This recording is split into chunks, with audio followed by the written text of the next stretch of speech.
Muy buenas tardes, estimados radioescuchas. Un gusto estar con ustedes una vez más en este su programa Futuro en Acción, y también el gusto de tener con nosotros a la doctora Magdalena Barreiro, ex ministra de Finanzas, con quien será un gusto conversar sobre su visión de cómo están las cosas a nivel económico y financiero en el país. Bienvenida, Magdalena, gracias por estar con nosotros. Y yo quería ir un poco de lo macro a lo micro, en el sentido de analizar la generalidad de las cuentas públicas. Uno nota en lo que ve en la prensa, en lo que ve en la forma de interactuar del gobierno, es que seguimos teniendo graves problemas de la caja fiscal. El gobierno va avanzando de a poco en tratar de ir generando más ingresos. Ayer vi que firmó un decreto correspondiente a un tema de combustible, sobre todo vinculado con el tema aéreo en las terminales que maneja la propia Dirección de Aviación Civil, pero todavía este es un camino largo. Cuéntanos tu visión, Magdalena, de todo ese macro manejo de la parte fiscal del país. Hola, Giovanni, muchísimas gracias por la invitación. Y sí, lo que tú dices es, ¿seguimos con problemas? Sí, seguimos con problemas porque el problema no es coyuntural o del momento, sino que es un problema estructural. La base del problema fiscal radica en un bajo crecimiento de la economía de los últimos 10 años, básicamente, incluido el año de la pandemia, que fue nefasto. Tuvimos un primer trimestre auspicioso, con un buen crecimiento, pero que aun cuando nos abre un poco de esperanza respecto a la recuperación de la economía en el país, no es un crecimiento suficiente para poder ir reduciendo el déficit fiscal y reduciendo el nivel de endeudamiento, que a su vez causa mayor déficit fiscal, porque el incremento en el pago de intereses ha sido importante en los últimos años. Entonces, siendo ese el problema estructural, el problema fiscal permanece. Y lo que el gobierno trata de hacer, sea con nuevas normativas tributarias, como la que acaba de proponer, de un impuesto a las utilidades retenidas de las empresas, o otras medidas que son más sustentables, como es la reducción de gastos, en el caso de los subsidios a los combustibles, van paliando la situación poco a poco, pero no la resuelven en su contexto general. Ese es el problema. Y esto hace, el problema fiscal no solamente se refiere a los gastos corrientes, sino también al gasto de capital, que aparentemente se incrementa, pero se incrementa principalmente porque las transferencias a los gobiernos locales son más grandes, pero el gasto público en sí mismo, la inversión pública realizada por el gobierno central, todavía es muy, muy pequeñita, y eso contribuye a que el movimiento de la economía sea un movimiento pálido, por así decirlo, en ausencia de inversión privada fuerte y más aún en una ausencia casi total de inversión extranjera. Pero ahí viene la gran pregunta, porque por un lado, como tú mencionas, si no hay inversión pública, la economía no se dinamiza; si no hay inversión privada suficiente, no se dinamiza. Pero para hacer que el gobierno pueda liberar más recursos para la inversión pública, carreteras, puentes, etcétera, tiene que tener los recursos o más endeudamiento. La pregunta es, ¿cómo conseguir más recursos? Porque si tú generas más impuestos, por otro lado también paraliza la economía. Muchos miembros del sector empresarial no quieren saber ya de más impuestos, y aparte que tampoco uno tiene una hoja de ruta clara, no puede programarse, no puede anticipar qué puede hacer si no sabe si después de 3 meses viene el impuesto A o B o C. Es decir, estas medidas por un lado tapan un hueco pero crean otro.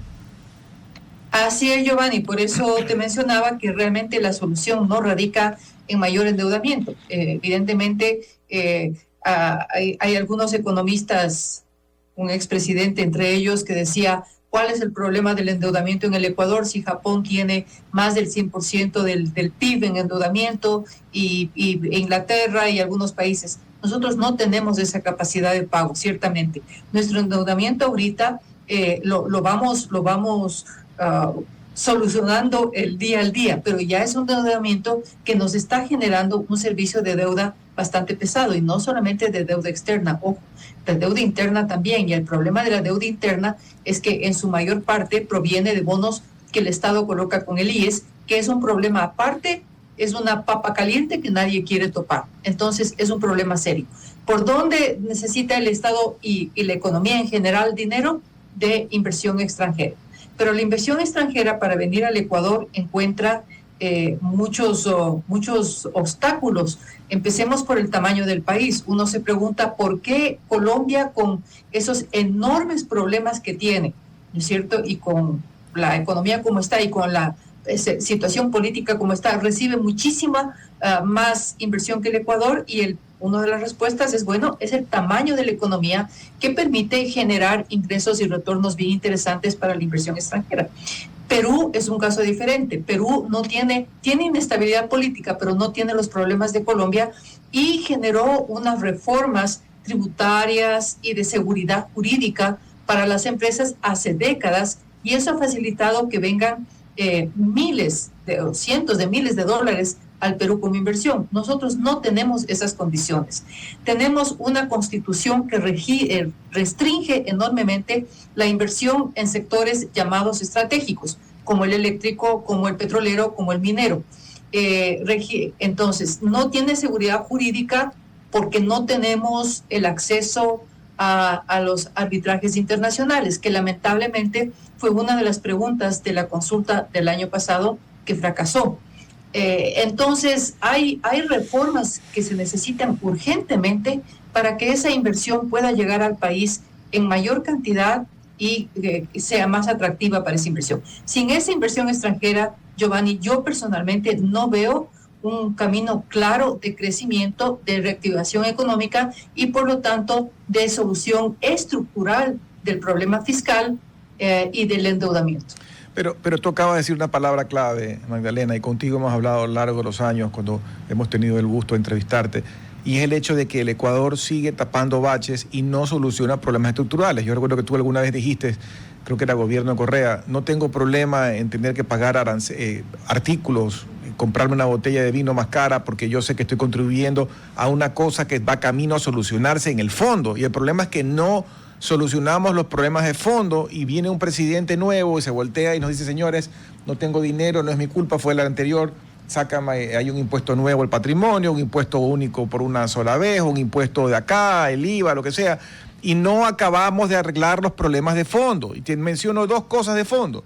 El problema permanente de los subsidios a los combustibles, ese es uno de los grandes culpables del hueco fiscal. Sin embargo, sigue siendo ante el país un tabú, tiran piedras, incendian ciudades, no se ha podido, algo se ha hecho, algo se ha avanzado en las gasolinas, el grueso que está en el diésel no se ha solucionado. Y el otro gran hueco, que tú en algo lo has mencionado, es el problema del IES y la contribución estatal al IES. Esas dos cosas son gran parte del problema de fondo y nadie las quiere arreglar. El problema del IES, como te digo, es tan grande que el presidente actual, yo en mi opinión lamentablemente, dijo que no era una prioridad de este año. Para mí es una prioridad no de este año, sino de este mes.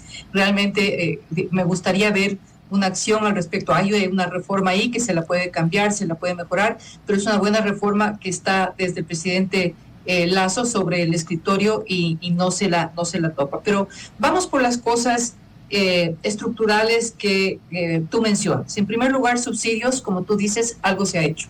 La mayor parte del golpe del subsidio viene por el diésel, y ahí tenemos un problema social, ¿no es cierto? Y como es un problema social, tú tienes a los sindicatos, tienes al sector indígena que realmente hacen, con su participación en las calles, que ha sido violenta por lo menos hasta el 2020-2021, ha hecho imposible tomar una acción más de frente.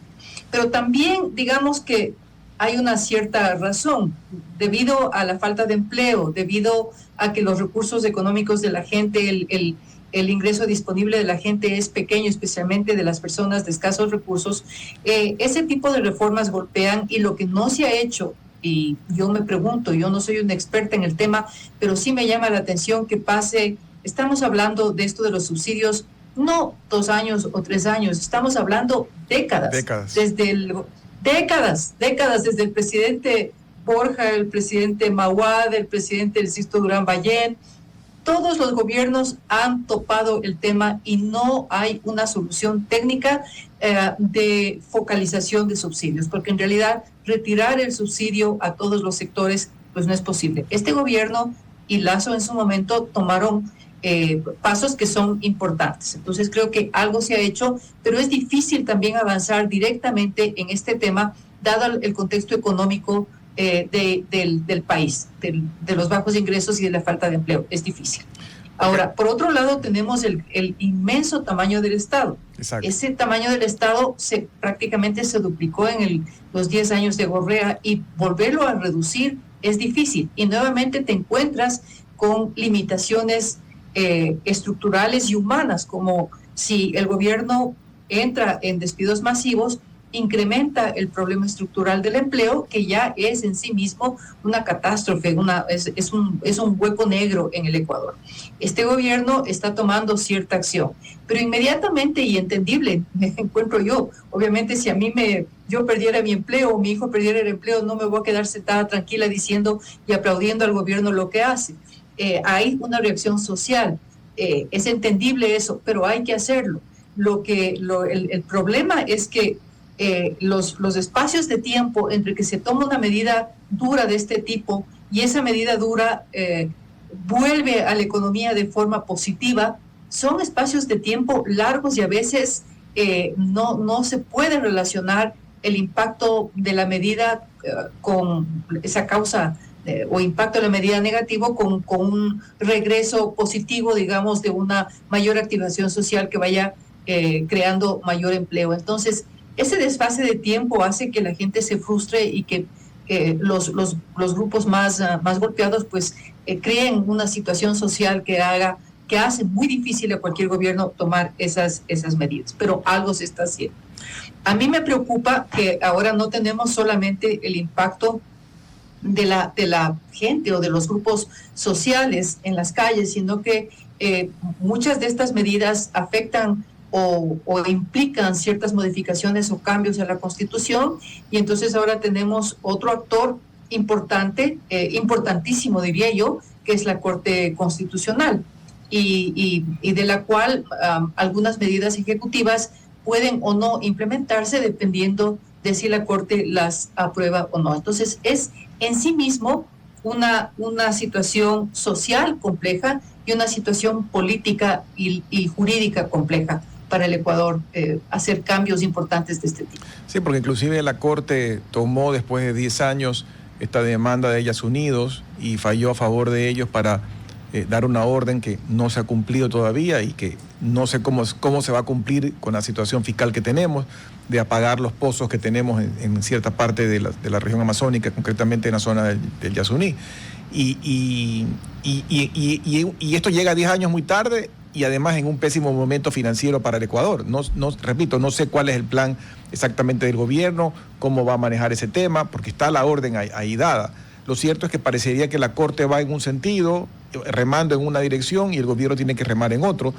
Y hay una obligación o una necesidad imperante del gobierno. El presidente, aquí veo en El Universo, dice: Ecuador está cambiando, y es el mensaje que le da a la Corte, como decir, yo tengo que cambiar el país, yo tengo que irme en un sentido y ustedes no me están ayudando.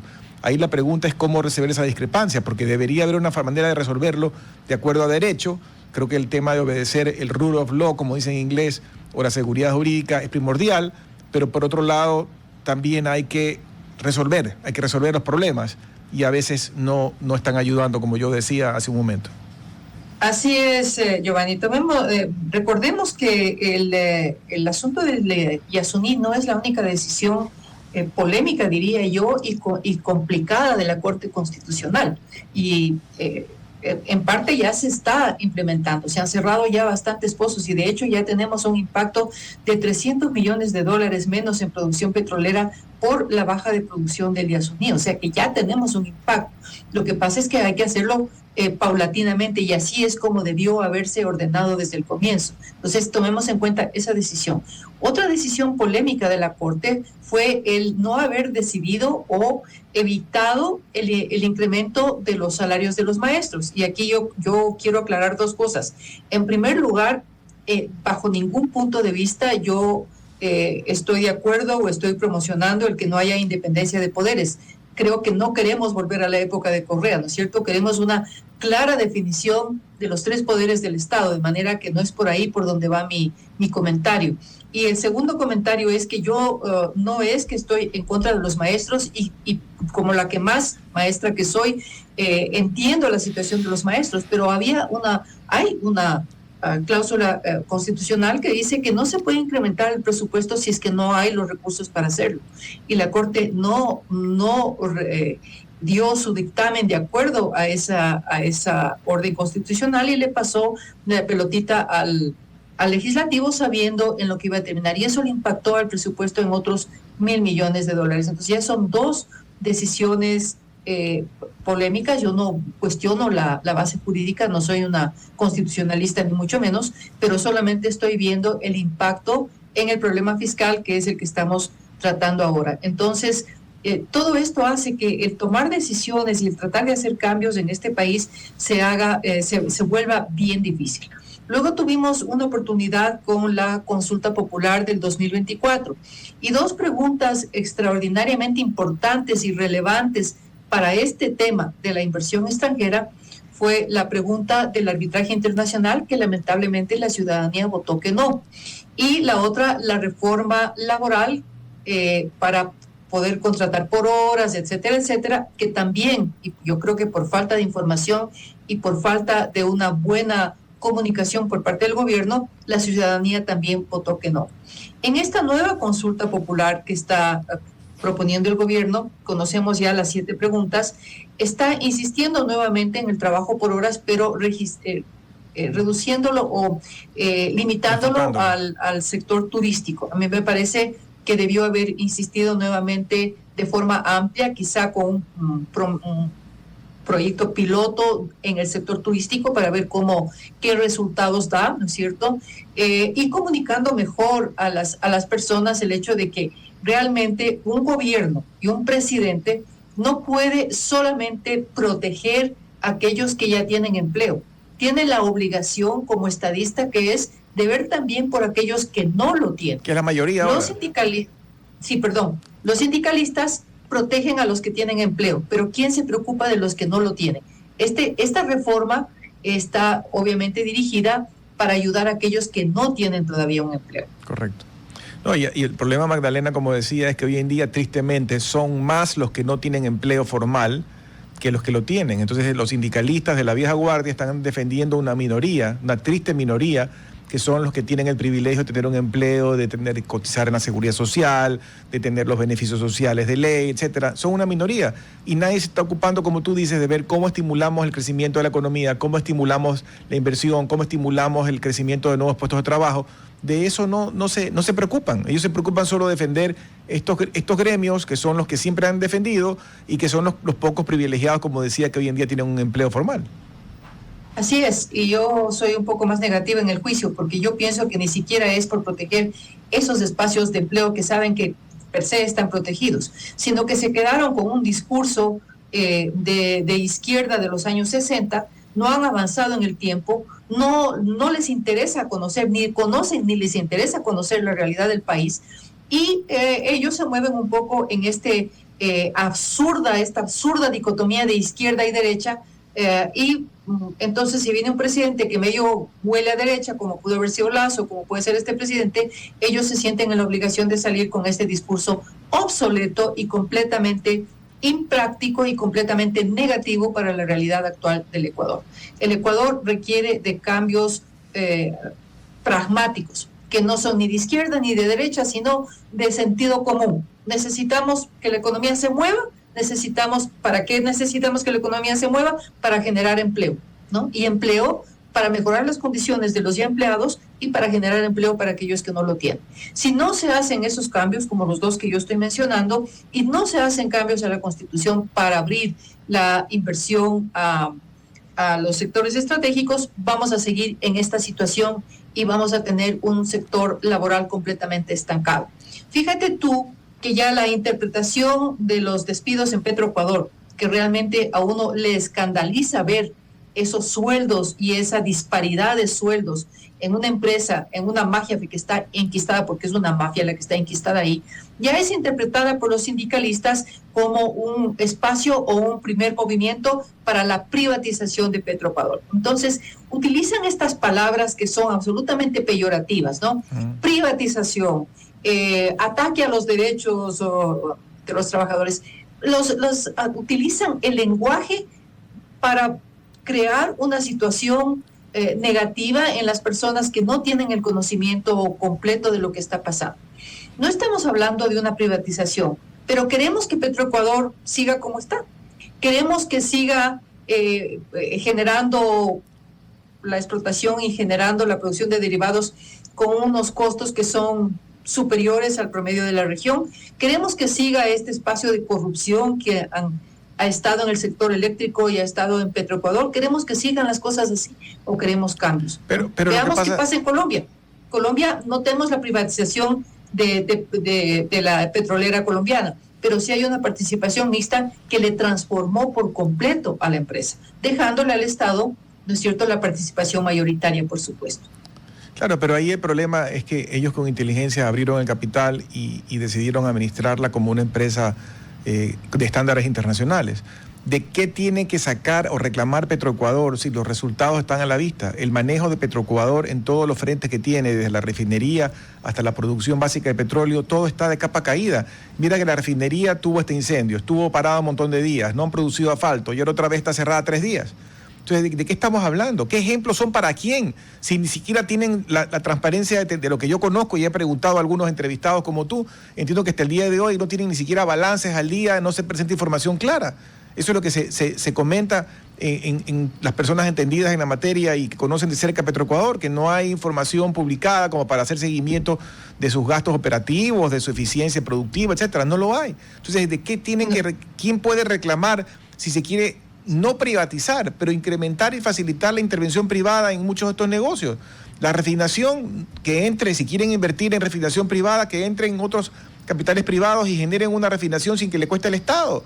Y lo mismo, mira el problema ahora del que ya los oleoductos, ya el que estaba en manos privadas pasa a Petroecuador, el otro ya estaba en Petroecuador y ya tenemos problemas con los poliductos. Entonces, ¿qué va a pasar con el transporte de petróleo? Y con los dos poliductos se necesita de una inmensa inversión por el problema natural del río Coca, de manera que allí yo no sé, no tenemos un plan del gobierno al respecto, pero evidentemente se necesita inversión privada alta, no pequeña, ¿no? Y dinero que entonces, no lo tiene.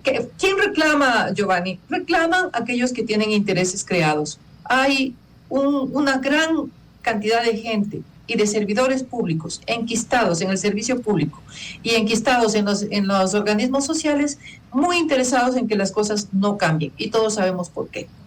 Y también en el lado privado, que han estado aliados, digamos, melando de ese pastel. Entonces, también en el sector privado hay algunos que han vivido de ese grupito y que tampoco quieren que las cosas cambien. Correcto, así es. Entonces, ¿cuál es la causa? No pongamos nombres, pongamos un sustantivo. Es la corrupción.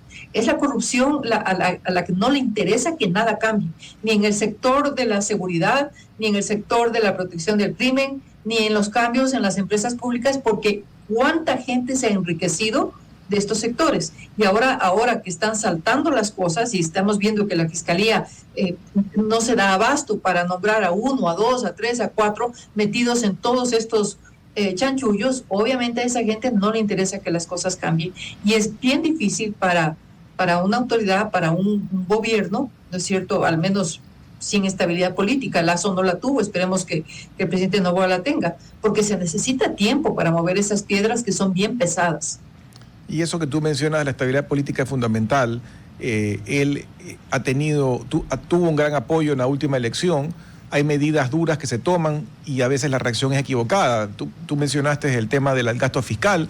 Se tomó una decisión todavía muy tibia de bajar $150 millones aproximadamente, según datos del Universo, en personas que han sido despedidas como funcionarios públicos, y ya se generó una cierta reacción, amenazas de manifestaciones, cuando 150 millones para el grueso del problema, como tú bien decías, casi que se triplicó el gasto público en los 10 años de Correa. Es una gotita en un mar de gastos. En realidad es una gotita, pero en una situación así vamos sumando y todo trigo es limosna. Pero no es solamente es el asunto del dinero, Giovanni, es el asunto conceptual, es la parte cualitativa. No es correcto un tamaño del Estado como el que tenemos en un país como el Ecuador. No es correcto que servidores públicos como los que se los está separando tengan los sueldos que hayan tenido, que no son ni siquiera comparables con el sector privado, cuando hay gente que está viviendo con $1 o $2 al día en la calle porque no tiene empleo. Eso a mí me produce repulsión. Entonces, que haya alguien que realmente proteste por eso, la única conclusión que yo saco es que son los interesados.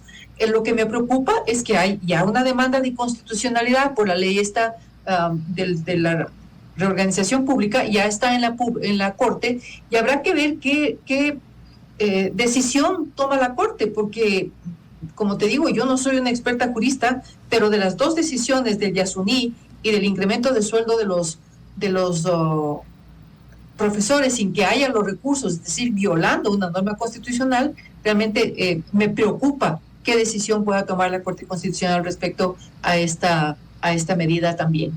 Bueno, vamos a un corte breve y regresamos en unos minutos para seguir con este interesante diálogo. RTP 96.5, a la conquista del mundo digital. Presenta sus nuevas instalaciones y tecnología de vanguardia. Renovamos nuestro compromiso de seguir brindando contenido útil y de la más alta calidad. Programas de opinión con referentes de la comunicación. Noticias para contar todo lo que está pasando en todo momento. Una variedad de segmentos con lo que necesitas saber. Y asociaciones internacionales estratégicas. Todo para mantener a nuestra audiencia y seguidores siempre bien informados. Siempre en RTP. Buena compañía. Gracias por regresar con nosotros a su programa Futuro en Acción. Para las personas que recién se enganchan, estamos conversando con la doctora Magdalena Barreiro, académica y exministra de Finanzas, con quien hemos venido hablando sobre la situación financiera y económica del país. Magdalena, uno de los grandes lastres de la economía del país y del país en general es la corrupción. Estaba leyendo aquí, mientras esperábamos el corte, un artículo que recomiendo que lo lean los que no lo han visto, que publica El Expreso, que se titula Las fortunas privadas que el IES ayudó a amasar. Y hablan de historias un poco de horror con respecto a grandes fortunas cocinadas alrededor de negocios con el IES. Lo único que critico el artículo es que mete en el mismo saco a proveedores muy serios, como puede ser la Junta de Beneficencia de Guayaquil o Solca, por ejemplo, con otros que no se sabe de dónde salieron. Esa es la única parte que critico, pero en todo caso, más que profundizar en este tema particular, es el gran tema de la corrupción. La gente se queja, por ejemplo, de lo que sucede en el tema salud. Nunca hay suficientes medicinas, nunca hay suficientes servicios, pero al mismo tiempo se le critica al gobierno que gaste más en salud o que gaste más en educación. Lo que no se habla es de todo lo que se malgasta y de todo lo que se roban, de todo lo que se va en medicinas con sobreprecio o en servicios con sobreprecio o en comprar cosas que no se necesitan, o a veces hay temas que se ven en reportajes donde un país pobre se da el lujo. Ayer veía un caso de un equipamiento de unos camiones móviles con quirófanos móviles en Esmeraldas que se están pudriendo al aire libre y que se han perdido los equipamientos. Entonces, ¿cómo detenemos esto? Mira, Giovanni, leyendo y oyendo las declaraciones de Daniel Salcedo sobre el estado de la corrupción en el sector salud, que es un sector tan crítico para cualquier país, para nosotros más todavía, es espeluznante. Entonces, yo no tengo una respuesta a tu pregunta, porque yo me hago la misma pregunta. ¿Cómo es posible que pase ministro tras ministro tras ministro de salud de diferentes gobiernos y la situación parece ser que no cambia, parece ser que está ahí? Se hizo más evidente, obviamente, durante la pandemia y ahora parecería que está un poco mejor, pero no es así. Lo que pasa es que en la pandemia la situación fue ultra crítica, pero estamos viendo que esa situación de corrupción está ahí, que esta ley que modifica el sistema de compras públicas, ojalá contribuya en parte a poder bloquear estos focos de pus, de podredumbre que hay en este sector. Pero es que el avance, no solamente en tamaño, sino en profundidad de la corrupción en nuestro país es catastrófico. Y en este sector, justamente no solamente por la pandemia, sino que a partir de la pandemia se incrementó por las necesidades quedaron a la vista. Pero yo sí, a mí me preocupa que, como te digo, veo pasar un ministro tras otro, y no veo soluciones de fondo a este problema. Así que yo no tengo la respuesta, estoy contigo en la misma pregunta. Volviendo a los temas de fondo y siguiendo con el tema del IES, en el gobierno del presidente Lasso se hizo un estudio con personas muy reconocidas que analizaron la situación no de la salud, solamente de la problemática de pensiones. Y ahí se dejó un documento importante que establece sugerencias o una hoja de ruta de qué se tiene que hacer, pero entiendo que no se hizo absolutamente nada después de que se entregó ese documento. Algunos dicen que no hay mucho tiempo que se pueda esperar, que la bomba de tiempo está ahí, como las películas esas donde ya está a punto de explotar la bomba. Lo cierto es que no se han tomado decisiones importantes para poder llegar al fondo del asunto. Así es, Giovanni. La reforma, como te digo, toda propuesta de reforma es perfectible, o se le pueden cambiar algunas cosas, se le pueden mejorar otras, pero yo la he leído.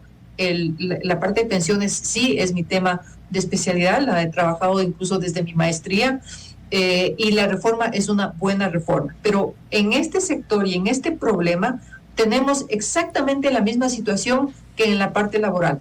Hay un grupillo de gentes encargados de desinformar a la masa de jubilados y a la masa de afiliados, mintiéndoles y diciéndoles con frasecitas hechas como el IES es de los afiliados, al IES nadie le toca.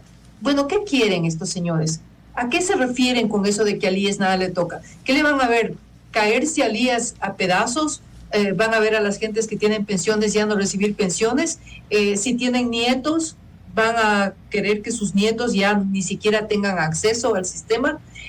Lo que estas personas dicen es una mentira, y hay políticos viejos con los que yo incluso tuve enfrentamientos en el 2005 cuando fui ministra, que sí salen a la palestra de rato en rato a repetir estas frases ridículas, mentirosas, irresponsables, de que al IES nadie le toca o de que esto no se debe hacer. La situación del IES es clarísima y no es solamente un problema en el Ecuador.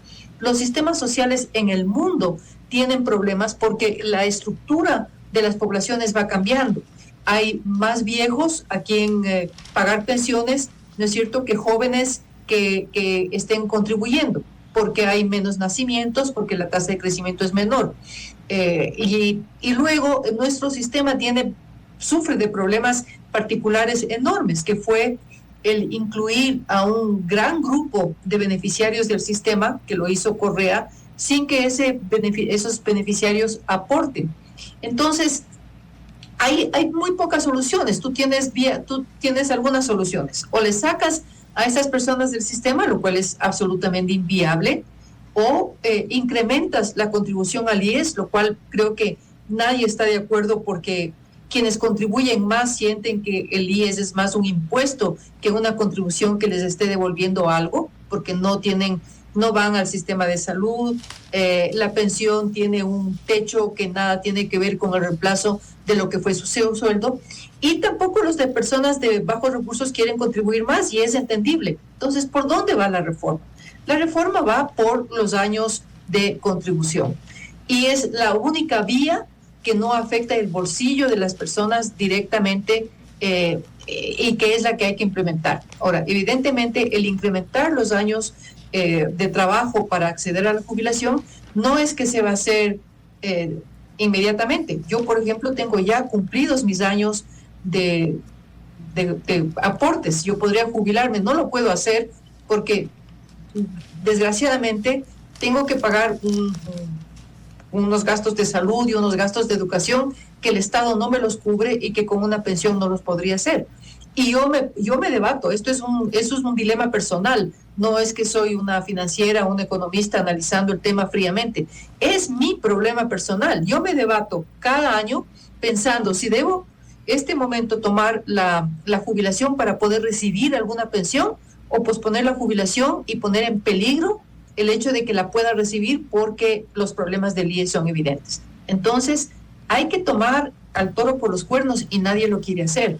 Los presidentes saben que es un problema social y está el grupo de mentirosos irresponsables de siempre, ¿no es cierto?, que se oponen a cualquier reforma y les mienten a los beneficiarios del sistema, les mienten descaradamente, diría yo, diciéndoles que la reforma es mala o que la reforma les va a afectar. Bueno, si no hay una reforma, nos vamos a quedar sin pensiones en poco tiempo. Esa es la realidad. Claro, otra forma de ayudar al sistema sería que se incorporen más trabajadores rápidamente a cotizar al seguro, pero es lo que hablábamos hace un momento, de que las condiciones no están dadas y no hay incremento de empleo formal. Si lo hubiera y en cantidades significativas también entraría más dinero al IES, pero eso todavía no está sucediendo, ¿no? Pero eso depende de que el sector laboral mejore.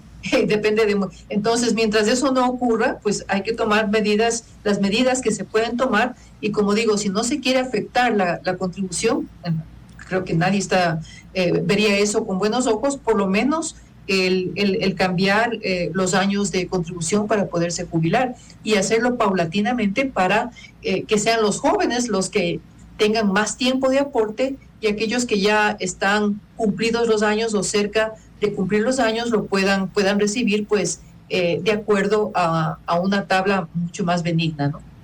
Magdalena, nos quedan 10 minutos y para que la economía tenga dinamismo, como decíamos, tiene que haber movimiento económico, tiene que haber exportaciones, tiene que haber ingreso de dólares, y ya hablamos de que más bien la tarea la ha hecho mal el sector público en el tema petrolero, las rentas petroleras han caído. Lo que más bien ha sacado a la cabeza ha sido el aumento de rentas por el lado privado, porque los exportadores principales han crecido, creció mucho el camarón, banano, mucho el cacao con buenos precios internacionales, pero ahora hay una amenaza latente, y es la pregunta con respecto pues a todo el mecanismo actual que establece Estados Unidos con las nuevas tarifas o las nuevas aranceles.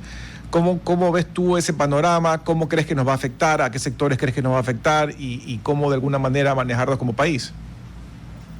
A ver, es un tema complicado por la forma como el presidente Trump está enfocando este tema y por su propia personalidad, ¿verdad? No es un hombre con el que se pueda negociar fácilmente. De hecho, vamos a tener una afectación. Si mencionamos a nuestros productos principales, con el camarón todavía tenemos una ventaja competitiva porque algunos de los países que son nuestros mayores competidores tienen o han sido o están siendo objeto de aranceles mucho más altos, Vietnam, la China, etcétera, aunque con China se acaba de poner un plazo de 90 días, pero hay otros sectores, por ejemplo el de las flores, que es tan importante, que tiene una competencia directa con Colombia. Nosotros competimos por nuestra mejor calidad, pero ahora por precio Colombia va a tener una ventaja competitiva porque Colombia tiene un arancel de 10 y nosotros vamos a tener un arancel de 15. Así que no hay más que armarse de paciencia, con buenos argumentos, sentarse a la mesa de negociación. Eso parece que le gusta mucho al presidente americano, ¿no es cierto?, tener la cabecera de la mesa y ver cómo se logran condiciones más favorables para el Ecuador, al menos una reducción del 15 al 10, yo no vería posibilidad de una reducción mayor, pero eso ya nos pondría en igual de circunstancias en las flores, por ejemplo, con Colombia. En el banano, Costa Rica, que es un competidor importante, le han puesto un arancel del 15, de manera que por ahí estaríamos todavía compitiendo de igual a igual, pero es una situación complicada, Giovanni, con un país, con un presidente que es complicado para negociar. En el frente interno hemos hablado de la corrupción, pero no hemos hablado de la delincuencia, y lamentablemente es un tema que por más que este gobierno le ha metido mucha energía, fuerza y presupuesto a endurecer la lucha contra la delincuencia, lo que uno ve en las calles todavía indica que estamos lejos de ganar esa guerra. Pero eso tiene también un tentáculo que afecta muchísimo a la economía doméstica, y uno ve, sobre todo en la costa, muchos negocios afectados e inclusive cerrados porque no pueden seguir adelante con la vacuna y la extorsión. Esto no es novedad, ha funcionado hace mucho tiempo en México, en Colombia y en algunos otros países, inclusive en Centroamérica, pero para nosotros es una triste realidad de estos últimos años.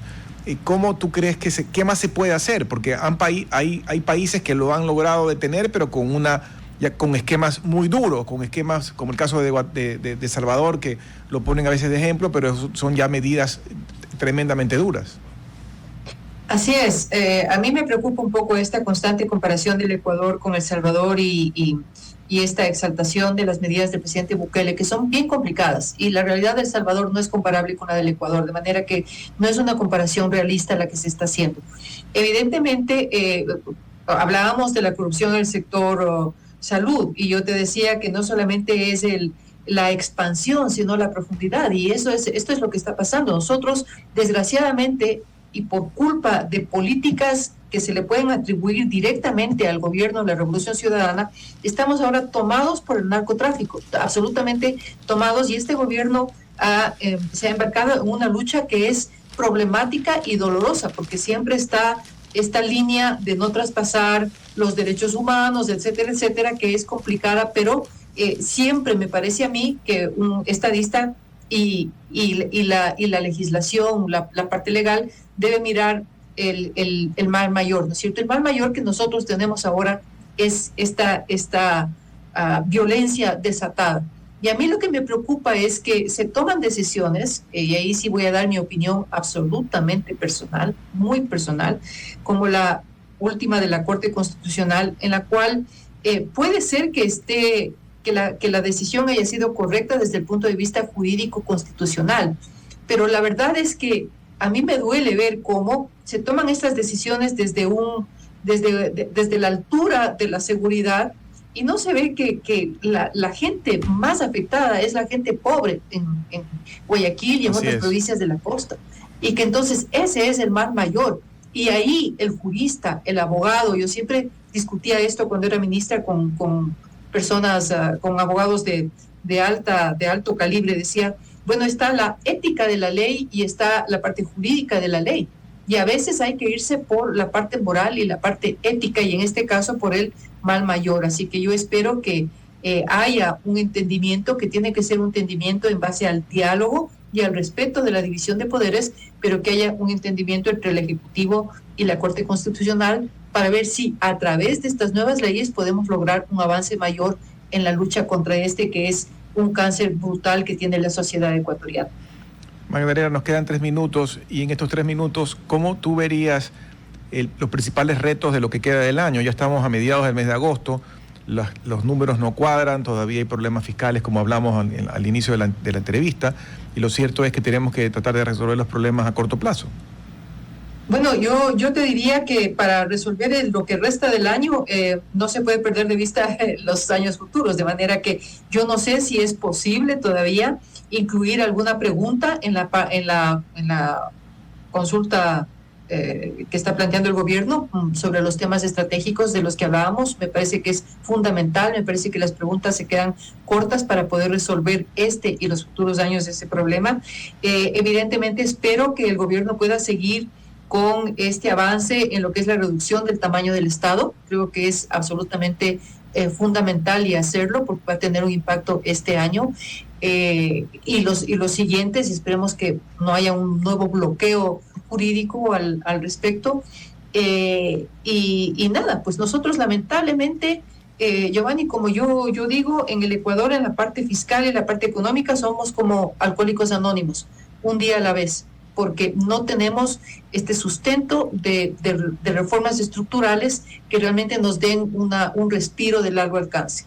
Y eso puede venir a través de la consulta y puede venir también a través de la aprobación completa de las leyes que ahora están parcialmente bloqueadas. Y lamentablemente, Magdalena, como tú mencionaste varias veces, el Ecuador es como un paquidermo que quiere cambiar, pero cuando quiere cambiar, y inclusive hay presidentes que tienen la voluntad de hacer cambios, resulta que todas estas fuerzas oscuras que han estado acostumbradas a vivir del sistema no quieren que cambien, tienen mucho poder, manejan títulos políticos y se valen de ellos para poder hacer que estos cambios estructurales no se den o se frenen.